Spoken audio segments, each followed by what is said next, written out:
Who got the bun? Welcome, fans of the Monday Movie Club. This week, Amy chose Close Encounters of the Third Kind from 1977, although this is from 1980. What, Joel? The one we This watched. this one's from 1993 or four. The director's cut didn't exist back then. All right. This is number 106 on the Franken list. Wow. Just missed the top 100. I'm Frank Ricardo. With us, though, Joel Fenster, Mark Wotitz Gardner, no picture. Oh, my goodness. Go fucking Cringer. He's right here. And Annie King. Um, yeah, and gratefully I'm in Celeron, New York right now, so Sasha won't be bothering me. Here's the plot. Oh, AIM, why Close Encounters? Because it's another one of my childhood movies. I was 11 when it came out, and I was fucking blown away by it because I was, and still am quite, and not that I do anything about it, but quite the space nerd. Like real space, not sci-fi movies. I just love space.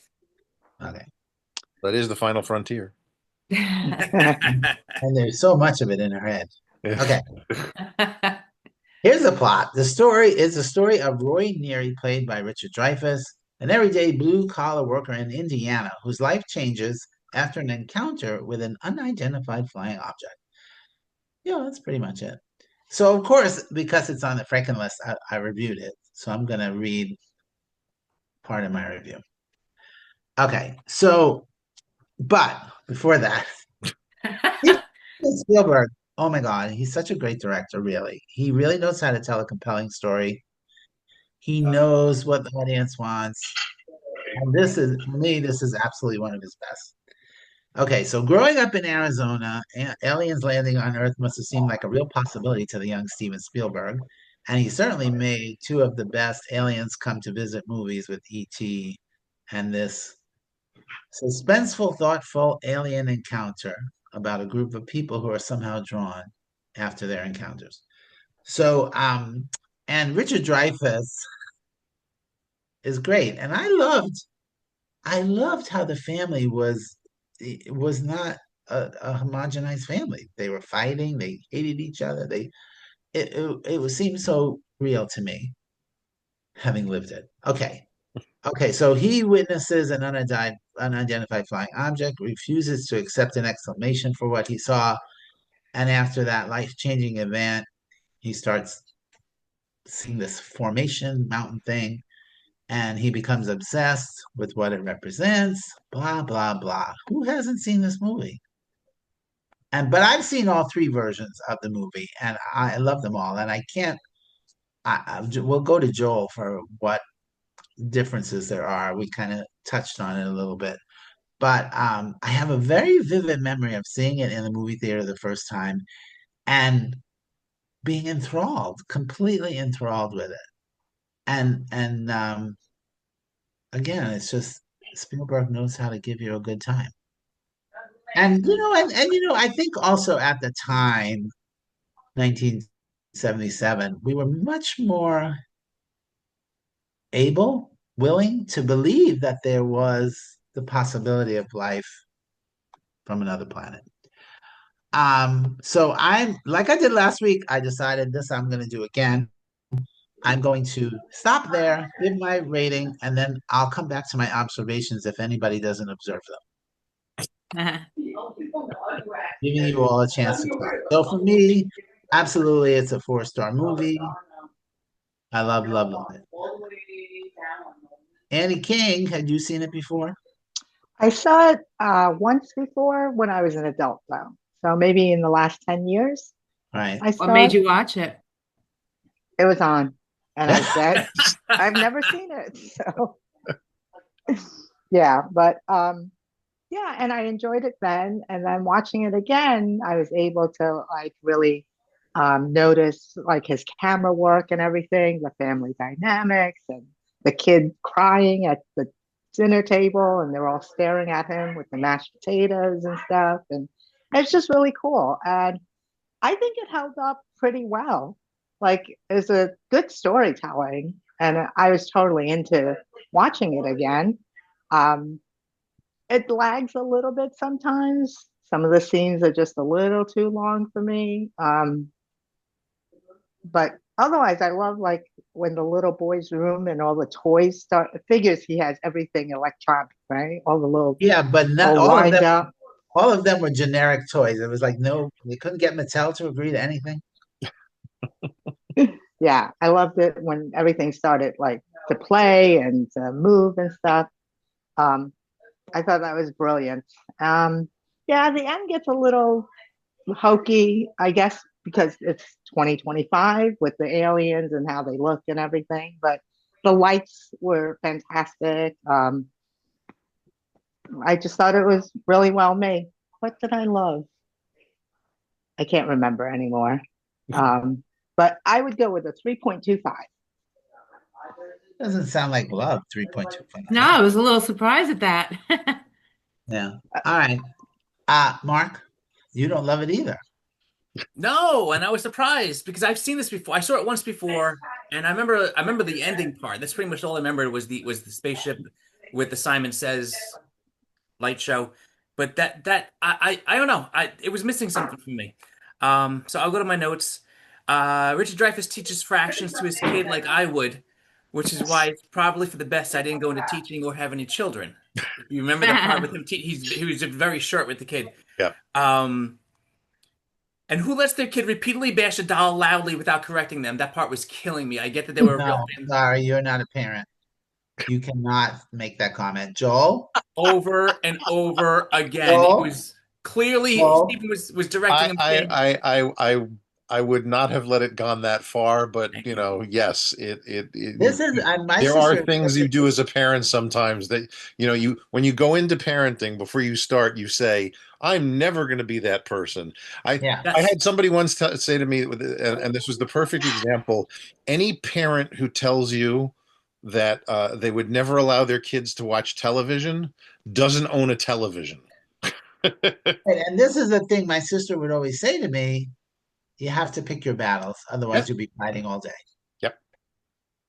But to me, Go on. Terry Gar completely ignoring her Yes, kid. you have to That was ignore it. pure direction. It was You anyway. have to ignore it. You have to ignore it. Until Richard Dreyfuss says, I'm going to kill you in 2 seconds. Yeah, you're 2 seconds away from murder. Yes, I get it, but anyway. Quotes, "You're in the middle of the road, jackass," was the exact proper response to someone who just stops in the middle of the road. Oh, Whether yeah. you think aliens or not. I thought that was a great writing. I don't think I didn't notice Melinda Dillon's unsheathed torpedoes the entire movie. That woman hated bras. She never wore. Did you not notice? Nobody else? No. Nobody cared. I do. If you want to see them for real, you got to watch Slapshot to see Ralphie's mom's boobs. Torpedoes meaning they're like long. Yes, she had the 70s boobs. They were like clearly out there, and you could see them in Slapshot. She does actually have that weird shaped boob. All right. Yeah. The aliens breaking into Melinda Dillon's house and taking the kid was legit creepy. I thought that was great. That was great. When I saw this the first time, I finally understood the gag in UHF with Weird Al. Only Joel will get that, but he recreated the mashed potatoes on a plate and said this means something, and I never got it until I watched this. Oh, how funny. Yeah.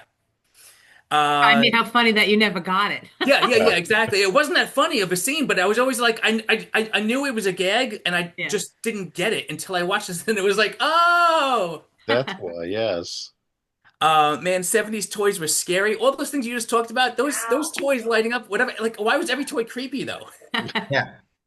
And again, why couldn't they get they had Budweiser, McDonald's, Shell, they couldn't get a real toy? Yeah. They had to make up toys? It got a little too weird for me when Dreyfuss went full crazy and his family left him. That to me is where it stopped being Spielberg. I thought it was a good dynamic, even with the kids screaming and whatever. He does it. He does it in E.T. too. 2 boys, 1 girl. Kids running all around. It was similar to what he's done in the past. I'm assuming he grew up like that because he seems to insert that into a lot of his movies. But that part was a little bit too real and not funny. And Dreyfuss is throwing the plants into his. I hated that. Yes, I was like, what? It wasn't real. Like, I get if it was. Yeah. Yeah, I mean, why did he need entire bushes when he was just building this little It was house? almost silly, but not in a funny way. I don't know. It was a little overkill. Yeah. Oh I very my. much remember the music light show at the end, but not much else. The spaceships were really cool, and the last 30 minutes made up for an otherwise very mediocre movie for me. Um, and I didn't like the baby aliens. There was clearly children dressed in alien costumes, and then when they focused on one of them, it would be like a weird CGI. It was just it didn't do well. And then just getting at milling around, it was just weird. I liked the last 30 minutes with the actual spaceships, but that part, if that was the director's cut, I think he shouldn't have done that. That was just bizarre. And then taking Richard Dreyfuss, I don't know. I'm torn here because I want to give it 3 stars. It's Steven Spielberg, who I love, who I grew up with, but I'm gonna have to go with 2.75.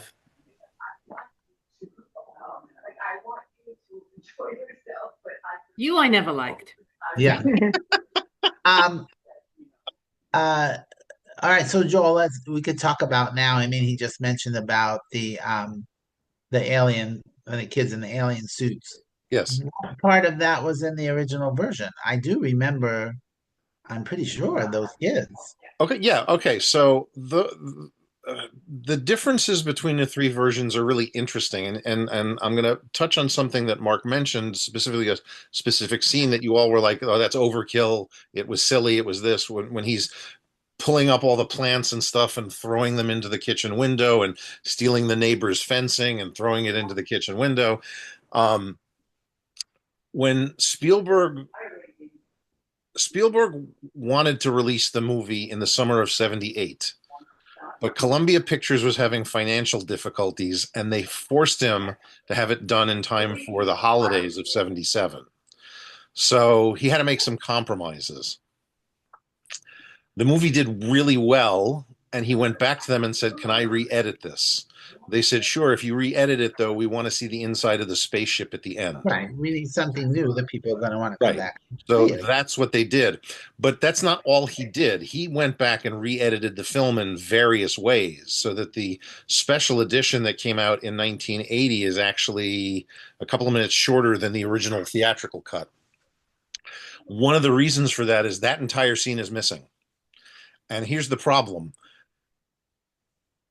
Missing it affects a lot of Roy's arc in that version of the film. So he sacrificed something that may have been silly, but when it's not there, it actually is missing from the So film. let me say this. I think it should have been there, but it should have been done better. It wasn't. Okay, Right. that's fair. That's fair. Yeah.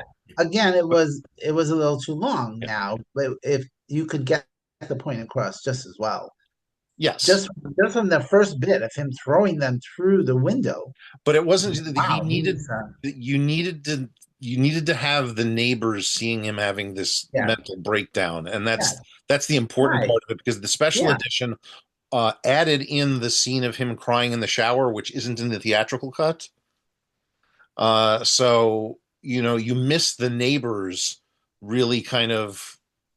Right, and that's part of the reason Terry Garr is like, I can't do this anymore. These Exactly. people were strange and weird, and I don't want to be judged. Yeah. But all three cuts have the aliens.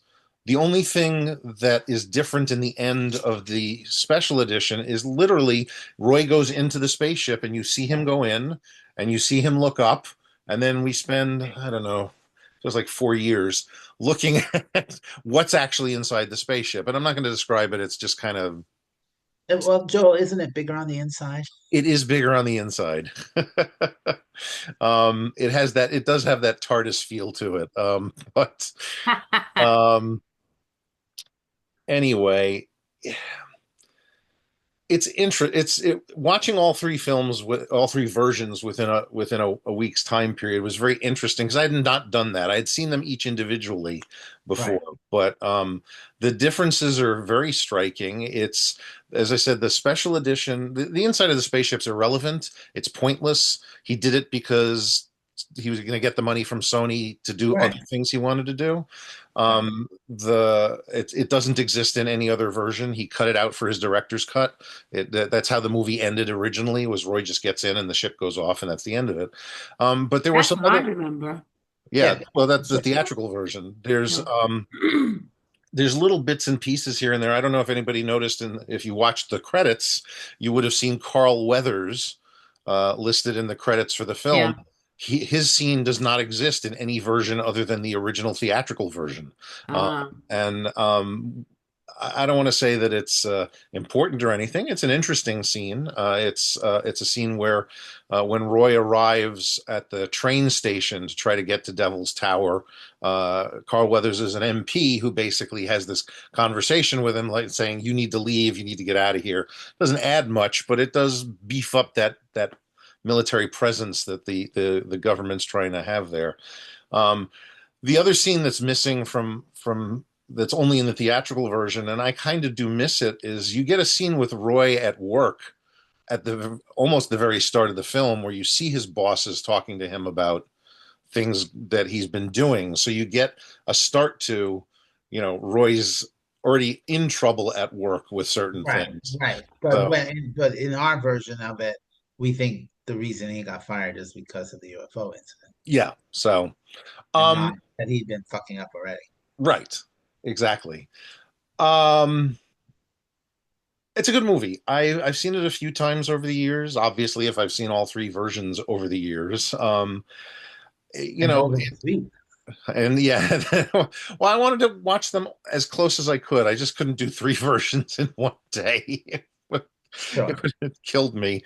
But it was interesting watching the theatrical cut and the special edition back to back. As much as the special edition, I think, is pointless in certain areas and kind of screws some things up in other areas, the pacing, and I realize it is shorter, but there's a pacing issue to it that makes it move faster, which the other two versions don't quite have. The director's cut does take a little bit longer with things. It does have the most scenes in it. As I said, it's only missing those two scenes from the theatrical cut. There's some great performances in it. I love, I love just seeing Francois Truffaut on film in general. So yeah, what else was that guy in? I feel like I know that name. I feel like I know him. Yeah. He's a famous French film director. Yeah, and how he convinced him to be in the movie. Yeah, especially since Truffaut said, I don't speak English well. Yeah. They worked that in perfectly. Yeah. No, they did. And it's Spielberg doesn't make bad films. He just makes less interesting ones. This is one of the more interesting ones. It obviously put him on the map. He continued keeping him on the map after Jaws. Right. 50th anniversary. Yep, just saw that a week ago as well. So it was on NBC just the other night. There's a new documentary coming out next month. And did you see the show, Jaws, the ship? Yeah. By the way, Amy, when Cringer had his paw around your neck, that was absolutely adorable. He loves to put his paw up on my neck, and then he looks at me, and we just have a little moment. And Amy, while that documentary is coming out next month, it's actually already out because the 50th anniversary discs came out, and it's on that. Oh, it is? Yeah. So, anyway. Annie has to leave. Yeah, I know. I'm torn between. I'm going to give it 3.9. Annie, you can go. Yeah, just go, Annie. You go do your thing. Annie, have a good time. Have fun. Joel, you said 3.5? 3.9. 3.9. Oh, I'm hearing. What took the 0.1 away? The first hour. The first hour. No, it just I'm not sure exactly. It's not. I can't give it the same thing I would give Jaws or Schindler's List or Jurassic Park. It's just missing something. Okay, that's all. So okay.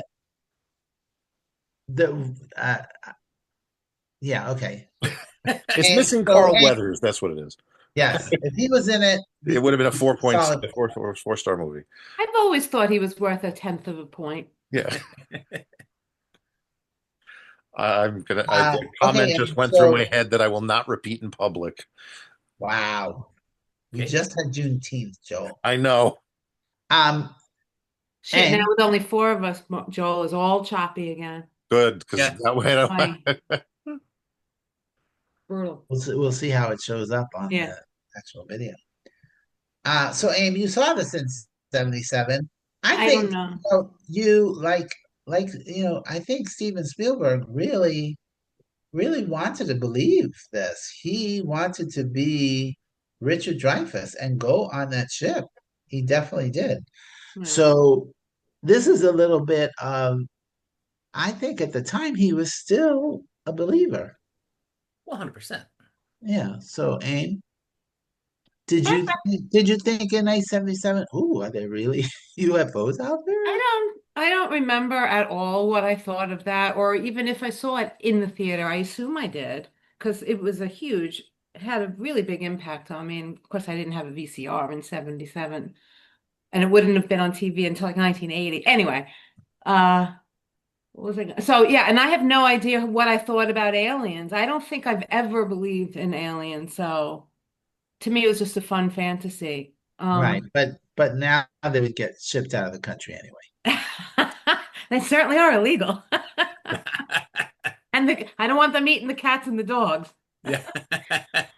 And I have to say, because I am tagging her to watch this, the superstar former critic of the New York Daily News and the New York Post, Jamie Bernard. I stayed at her apartment for a while when I was homeless after my touring, and she had an African gray named Sensei, and she had never taught him how to talk, or maybe it was a her.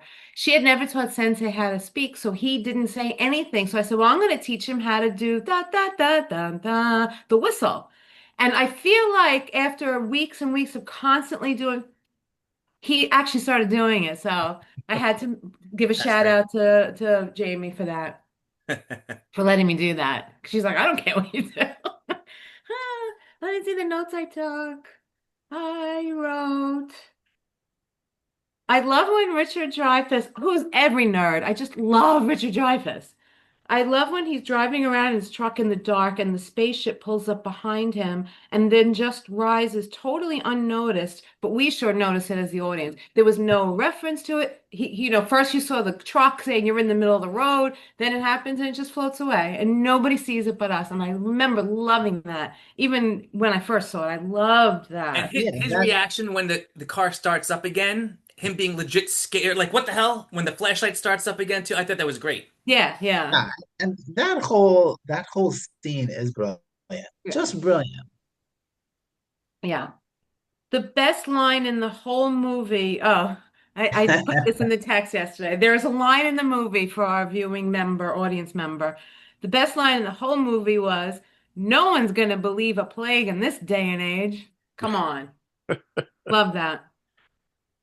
There was some really over the top ridiculous moments in this movie that I wonder if Steve shudders about when watching today, like when Roy went completely nuts and threw dirt in the windows. Come to think of Well, it, I would say no to that question because he had the option to change it and he chose not to. And we're talking about, Joel said it was, much later, 1990. which So was incredibly 30 years ago. Yeah. yeah, but still, he still had the hindsight of 13 years to say, okay, maybe that scene plays too He much. he took it out and then he put it back.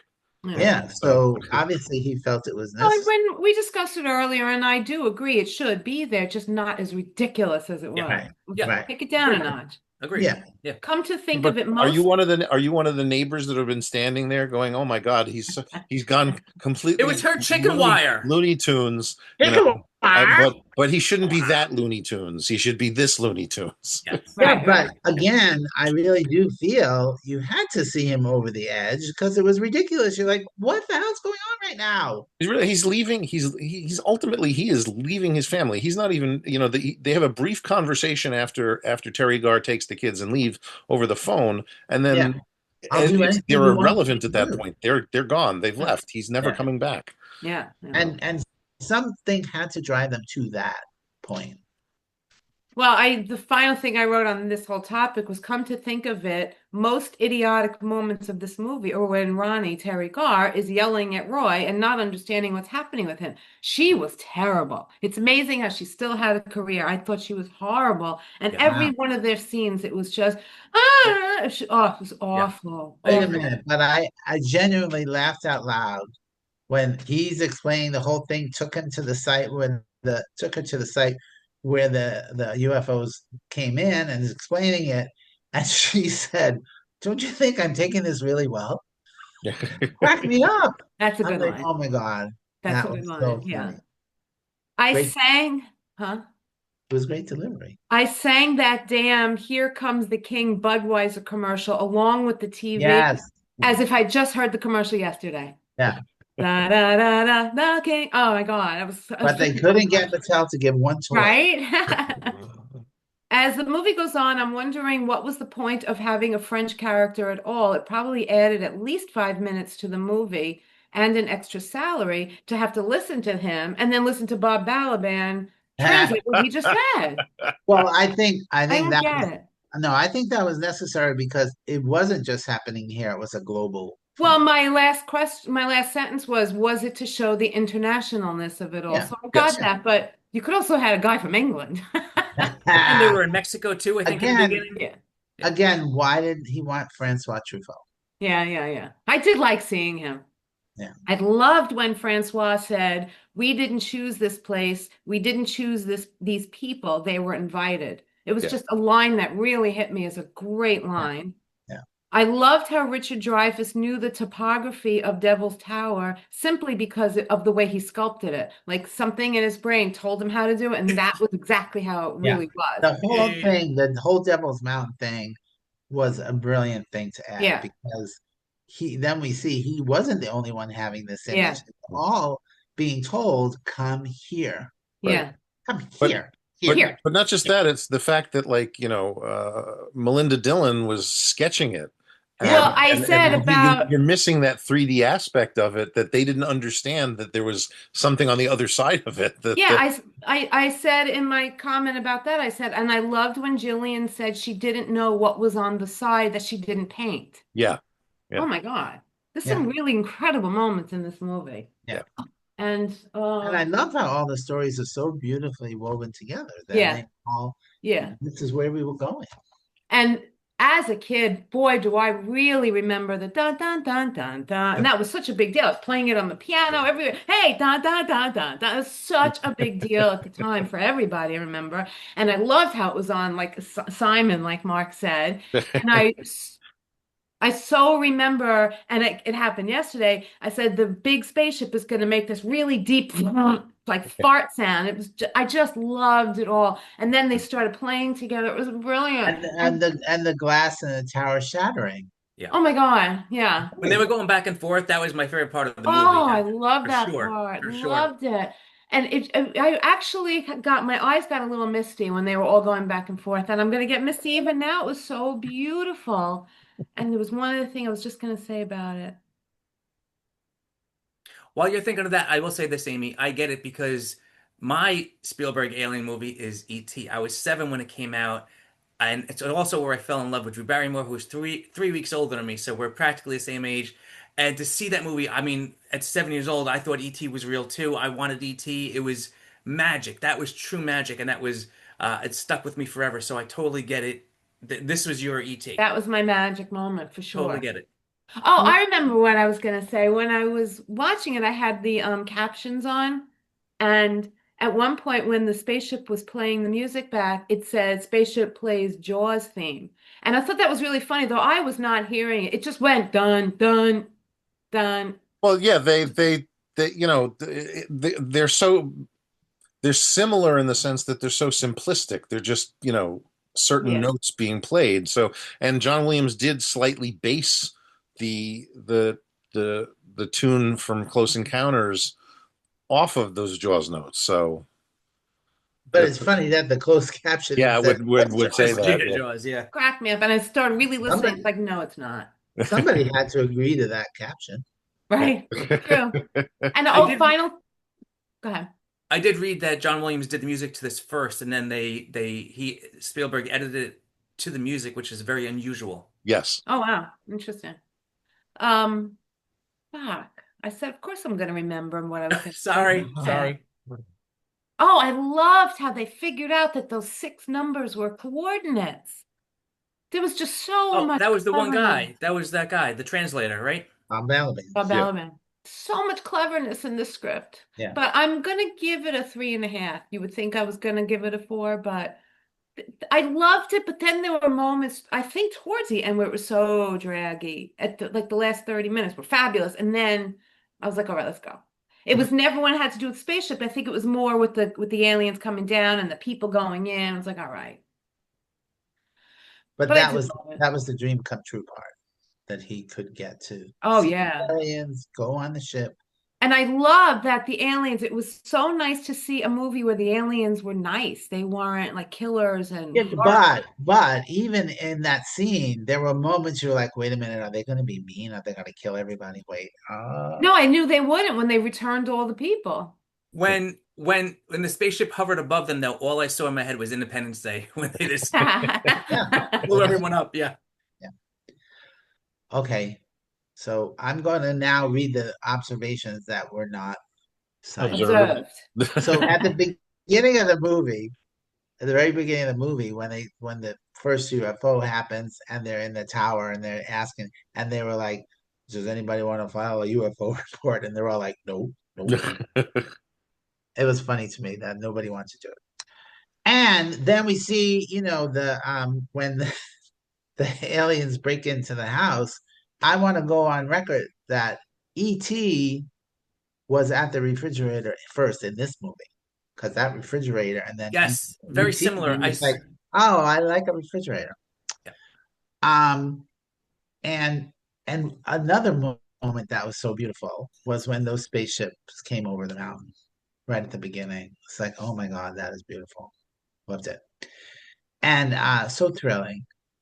And the thing that I love about the movie too is that it works so hard at trying to convince you that all of this is real.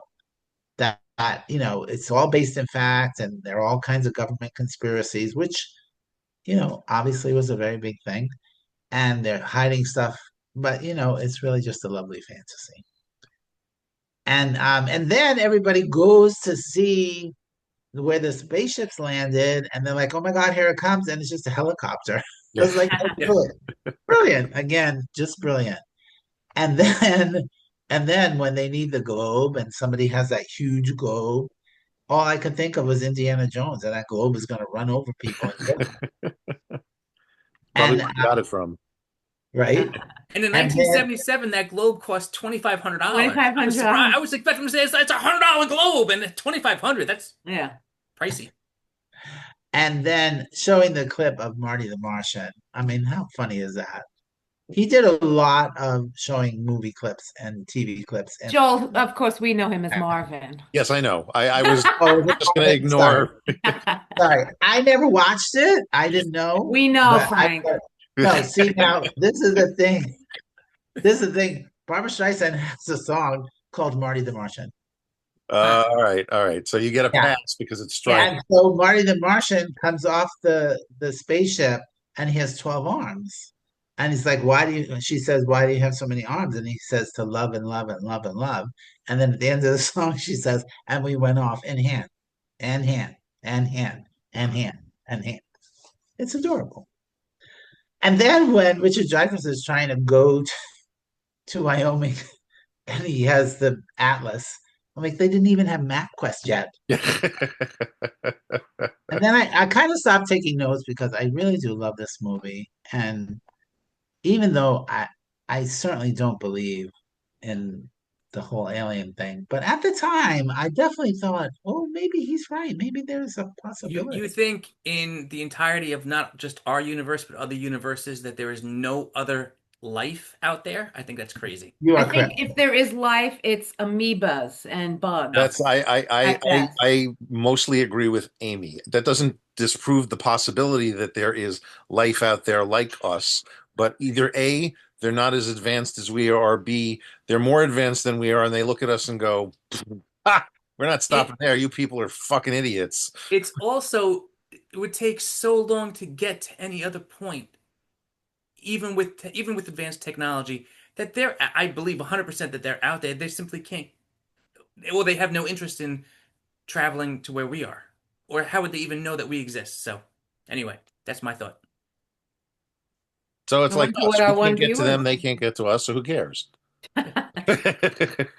And then, yes, absolutely, everybody being returned from the spaceship. Then also kind of tied in the beginning part where we saw the abandoned ships and all of Sure. that. So here are the people that they took 40, 50 years ago. Who haven't even aged. Mhm. Right. But what was interesting is that they returned people that were, from 1940, so it was like 30 years ago, 40, whatever. And they also returned the kid who was taken a week ago. Yeah, Barry. They're like, we're Yeah, done with all these humans. We fucking don't need kids. them. And they had a Oh, dog. but They took a dog too. Remember, the dog gets oh, off the that's ship. right. They took the Yeah. dog. And you know what? I'm going to go up to 3 3/4 stars because I just thought of another moment when they The dog.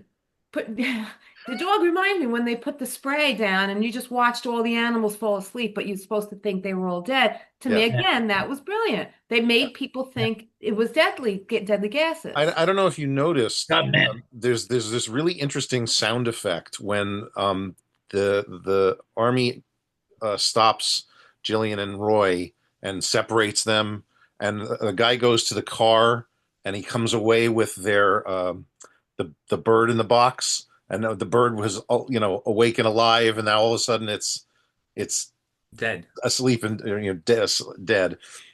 If you listen carefully, there's a sound that sounds like he's like spraying it with there's like a it's a very soft, subtle sound, Yeah. but it's there. Yeah, So interesting. wait, so I missed some of that. So I actually thought the bird was dead. So what was No. the deal with? So was the air was fine? Yeah, and they Yeah. just feed the birds to make them think. Yeah. It was a But- 6 hour sleeping thing. And that's why the third guy, it was Richard Dreyfuss and what's her nuts, Melinda Dillon, and then the Larry. guy. But the guy, yeah. But the guy went and he just fell asleep. Okay. Yeah.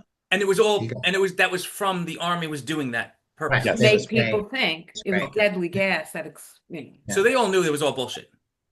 Yes. The army people. the army knew. The army people did.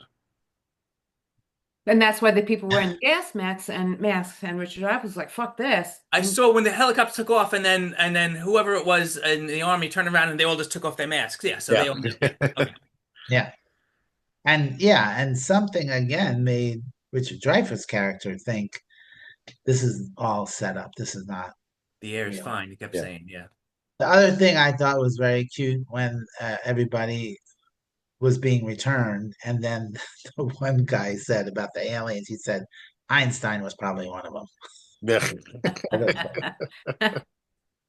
And yeah, so and the other thing I said about I felt like the tension was still there that the aliens could at any moment just pulverize. After they returned everybody, they're like, okay, now we're gonna get rid of all these people are nuts. We're getting rid of them. Because even the music stopped, the lights went off, and it was just a moment of there was a little eerie dread there, I felt.